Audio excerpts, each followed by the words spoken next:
মাঠে নেমে 4 মিনিটেই অবিশ্বাস্য গোল। নেইমার জুনিয়রকে প্রশংসায় ভাসিয়ে আপ্লুত কোচ। প্রিয় দর্শক, হাইতির বিপক্ষে শুরুর একাদশে অবশেষে দেখা গেল নেইমার জুনিয়রকে।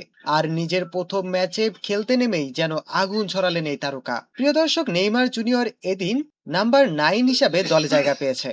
বাম পাশে ভিনি, ডান পাশে রাফিনিয়া এবং মাঝখানে নেইমার দা সান্তোস জুনিয়র। প্রিয় দর্শক, মাত্র বাঁশি বাজতে না বাজতেই দ্বিতীয় মিনিটে ভিনিসিয়াস জুনিয়র লং পাস দেন রাফিনাকে। এরপর রাফিনিয়া তার সজোরে একটি শট নেন এবং সেই শটটি নেইমার জুনিয়রকে দেন ডি বক্সের বাম প্রান্তে।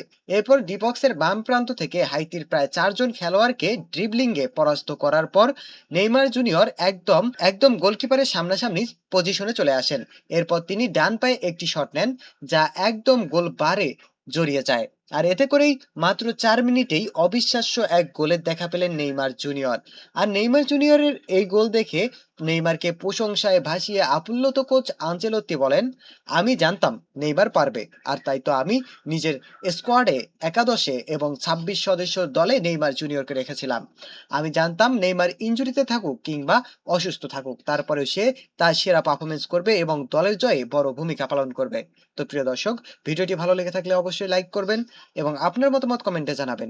এবং চ্যানেলটিতে যদি নতুন হয়ে থাকেন অবশ্যই চ্যানেলটিকে সাবস্ক্রাইব করবেন। ধন্যবাদ।